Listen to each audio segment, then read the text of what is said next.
हम अपनी लाइफ में कई किस्सों को जीते हैं तो कई किस्से यादें बनती हैं तो कुछ हमारी लाइफ की इम्पोर्टेंट सीख।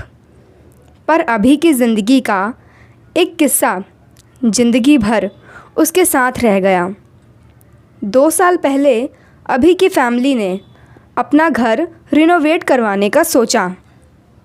घर के काम को पूरा होने में करीबन 6 महीने का वक्त लगना था, क्योंकि उन्हें काम को जल्दी से जल्दी शुरू करना था। इसलिए उन्होंने अपने घर के नज़दीक जो पहला घर मिला उन्होंने वही घर रेंट पर ले लिया। पर अभी को वो रेंट वाला घर बिल्कुल पसंद नहीं था। वो घर उनके पुराने घर से बहुत छोटा था।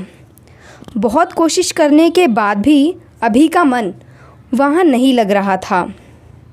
पर उस घर की एक चीज़ बहुत अच्छी थी, उस घर की बालकनी।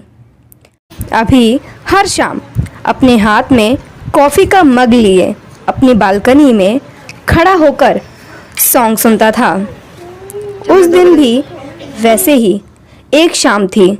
अभी अपना कॉफ़ी का मग लिए बालकनी में खड़ा था, तभी उसकी नज़र सामने के घर की बालकनी पर गई। वहाँ नज़र पड़ते ही उसके हाथ से कॉफ़ी का मग छूट गया। बालकनी में एक लड़की लाल रंग का कपड़ा पहने खड़ी थी। उसके पेट में एक बड़ा सा चाकू घुसा हुआ था। उसके मुंह से खून भी निकल रहा था। उसका हाथ अभी की तरफ उठा हुआ था, जैसे वह मदद मांग रही हो। अभी यह देखकर जोरों से मदद के लिए चिल्लाया, हेल्प हेल्प, कोई बचाओ उसे प्लीज़ हेल्प, कोई बचाओ उसे। अभी की चीख सुनकर उसकी माँ बालकनी में आ गई।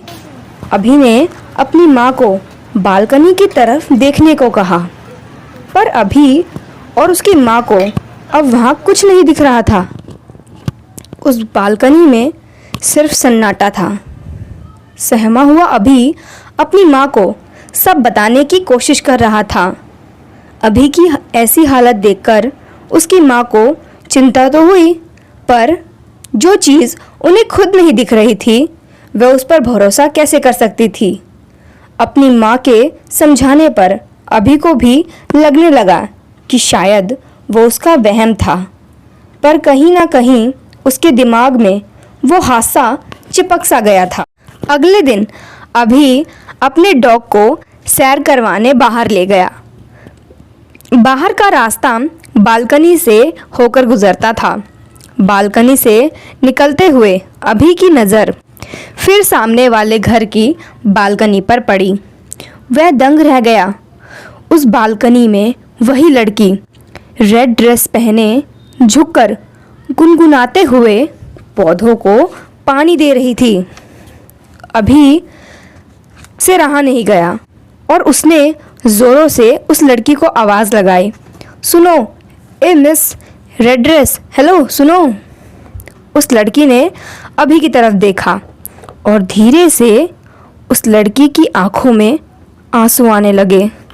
वो जैसे ही सीधी खड़ी हुई तो उस लड़की के पेट में पहले जैसा ही चाकू घुसा हुआ था और वो फिर से अभी को देखकर हाथ मदद के लिए उठा रही थी। अभी को कुछ समझ नहीं आ रहा था, पर इस बार उसने उस लड़की की फ़ोटो खींचने के लिए फ़ोन निकाला और उसकी वीडियो शूट कर ली। अभी ने फिर से मदद के लिए आवाज़ लगाई। अभी की मॉम एक बार फिर से उसकी आवाज़ सुनकर बाहर आई, पर अभी की आंखों के सामने वो लड़की कहीं हवा में गायब हो गई। अभी की माँ को अब लगने लगा कि अभी जानबूझकर यह सब कर रहा है और वो उस पर गुस्सा करने लगी। पर इस बार अभी के पास प्रूफ था।